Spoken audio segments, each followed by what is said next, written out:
नमस्कार विद्यार्थी मित्रों।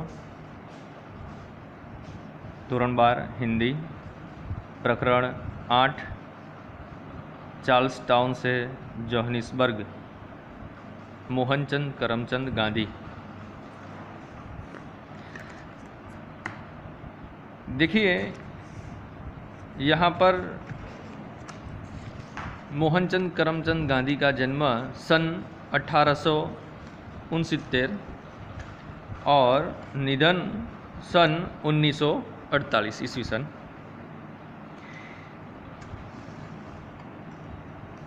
प्रस्तुत कृति उनकी आत्मकथा का अंश है।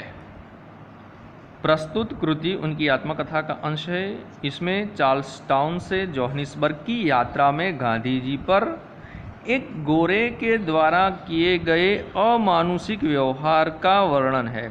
उसका अपमानजनक पीड़ादायक व्यवहार तत्कालीन भारतीयों की हीन दशा का परिचायक है, क्योंकि उस समय विदेशों में साधारण भारतीयों की स्थिति एक कुली के समान थी।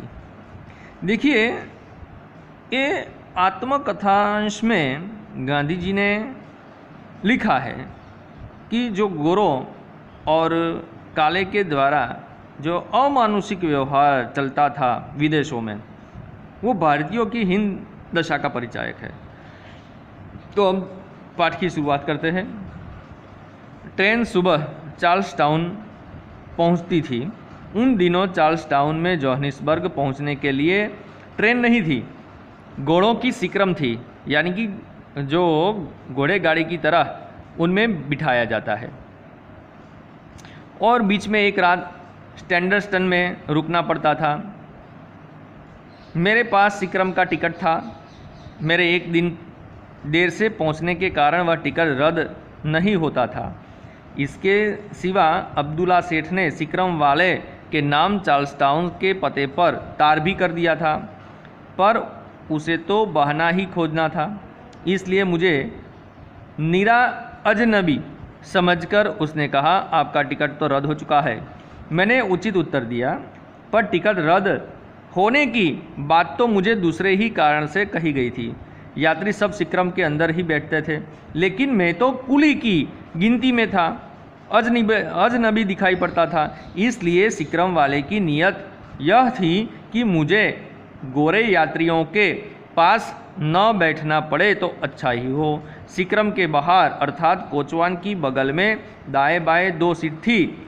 उनमें से एक पर सिक्रम कंपनी का एक गोरा मुखिया बैठता था। वह अंदर बैठा और मुझे कोचवान की बगल में बैठाया। मैं समझ गया कि यह निरा अन्याय है, अपमान है, पर मैंने उस अपमान को पी जाना उचित समझा।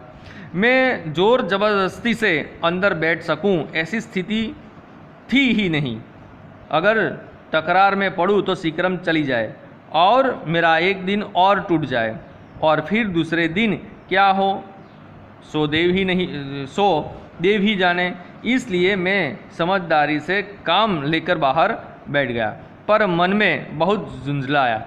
देखिए विद्यार्थी मित्रों, क्या हुआ इसमें, गांधी जी बताते हैं कि मैंने एक दिन लेट हो गया, इसीलिए मेरा टिकट रद्द हो चुका था, लेकिन अब्दुल्ला सेठ ने तार करवा के उस टिकट को फिर से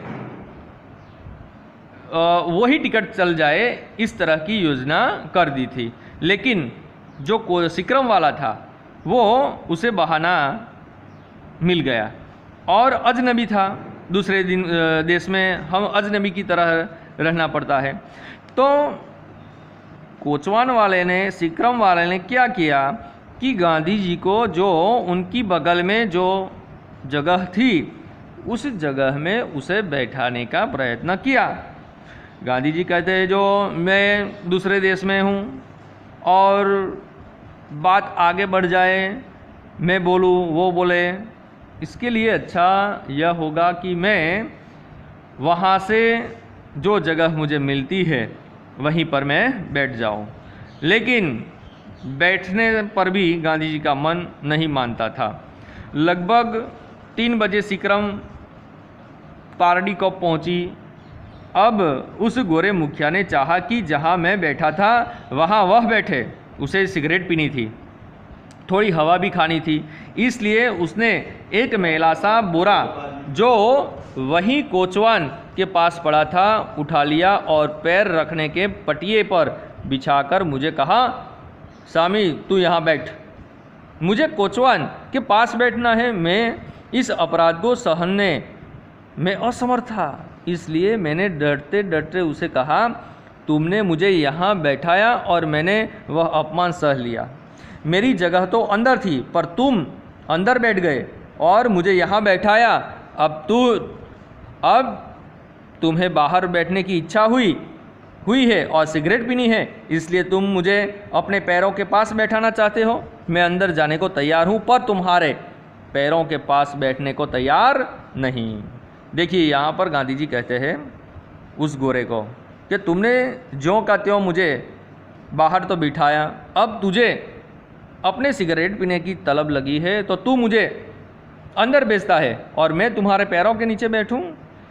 मैं मुश्किल से इतना कह पाया था कि मुझ पर तमाचों की वर्षा होने लगी और वह गोरा मेरी बाँह पकड़कर मुझे नीचे खींचने लगा। बैठक के पास ही पीतल के सिंकचे थे, यानी कि कड़े थे। मैंने भूत की तरह उन्हें पकड़ लिया और निश्चय किया कि कलाई चाहे उखड़ जाए पर सिंकचे न छोड़ूंगा। मुझ पर जो बीत रही थी उसे अंदर बैठे हुए यात्री देख रहे थे। वह गोरा मुझे गालियां दे रहा था, खींच रहा था, मार भी रहा था, पर मैं चुप था। वह बलवान था और मैं बलहीन। यात्रियों में कईयों को दया आई और उनमें से कुछ बोल उठे, अरे भाई उस बेचारे को वहाँ बैठा रहने दो, उसे नाहक मत मारो मत, उसकी बात सच है, वहाँ नहीं तो उसे हमारे पास अंदर बैठने दो। गोरे ने कहा, हरगिज़ नहीं, कभी भी नहीं, यानी कि, पर थोड़ा शर्मिंदा वह जरूर हुआ। अतएव उसने मुझे मारना बंद कर दिया और मेरी बाँह छोड़ दी। 2-4 गालियाँ तो ज़्यादा दी, पर एक होटेनटाट नौकर दूसरी तरफ बैठा था, उसे अपने पैरों के सामने बैठाकर खुद बाहर बैठा। यानी कि गांधी जी को उस गोरे ने बहुत मारा तो था, लेकिन गांधी जी ने जब बाँह पकड़कर नीचे डालने की कोशिश की तो गांधी जी ने उस कड़े, पीतल के कड़े थे, सिंकचे यानी कि कड़े थे, वह जोर से पकड़ लिए। मेरी छाती तो धड़कती रही थी। मुझे शक हो रहा था कि मैं जिंदा मुकाम पर पहुंच सकूंगा या नहीं। गांधी जी को चिंता हुई कि मैं जीवित रहूंगा या मर जाऊंगा। वह गोरा मेरी ओर बराबर घूर ही रहा था, उंगली दिखाकर बड़बड़ा रहा था, याद रख, स्टैंडर्ड पहुंचने दे, फिर तुझे मजा चखाऊंगा। मैं गूंगा ही बैठा रहा। गांधी जी कहते हैं कि मैं बोल ही नहीं सकता, मेरे मुंह में से शब्द भी नहीं निकल, इतना मैं डर गया था और भगवान से अपनी रक्षा के लिए प्रार्थना करता रहा। देखिए, रात हुई, स्टैंडर्ड पहुँचे, कई हिंदुस्तानी चेहरे दिखाई दिए, मुझे कुछ तसल्ली हुई, यानी कि राहत हुई। नीचे उतरते ही हिंदुस्तानी भाइयों ने कहा, हम आपको ईसा सेठ की दुकान पर ले जाने के लिए ही खड़े हैं। हमें दादा अब्दुल्ला से का तार मिला था, बहुत खुश हुआ। उनके साथ सेठ ईसा हाजी सुमार की दुकान पर पहुंचा। सेठ और उनके मुनीम गुमास्तों ने मुझे चारों ओर से घेर लिया। मैंने अपनी बीती सुनाई, वे बहुत दुखी हुए और अपने कड़वे अनुभव का वर्णन करके उन्होंने मुझे आश्वस्त किया। मैं सिक्रम कंपनी के एजेंट को अपने साथ हुए व्यवहार की जानकारी देना चाहता था।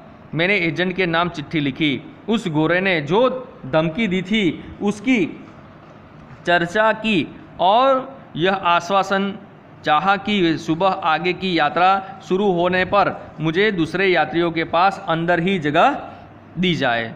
देखिए, गांधी जी यहाँ अपने साथ जो बिता वह ईसा सेठ ने जो भेजे हुए आदमी थे उन्हें बात करते हैं और गांधी जी ने सिक्रम वाले जो कंपनी थी, एजेंट था, उन्हें भी चिट्ठी लिखी, चिट्ठी एजेंट को भेज दी।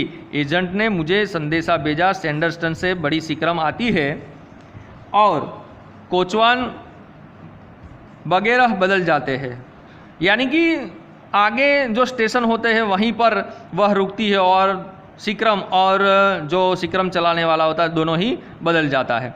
जिस आदमी के खिलाफ आपने शिकायत की है वह कल नहीं रहेगा, आपको दूसरे यात्रियों के पास ही जगह मिलेगी। इस संदेश से मुझे थोड़ी बेफिक्री, यानी कि मैं आश्वस्त हुआ। मुझे मारने वाले उस गोरे पर किसी तरह का कोई मुकदमा चलाने का तो मैंने विचार ही नहीं किया था, इसलिए मार का यह प्रकरण यहीं समाप्त हो गया।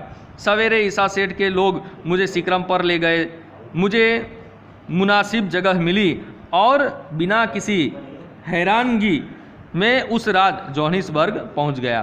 देखिए ये छोटा सा एक अंश है, फिर भी इस अंश में गांधी जी ने अपनी बात सत्य लिख दी, कह दिया कि मेरे साथ विदेश में कैसा हुआ था।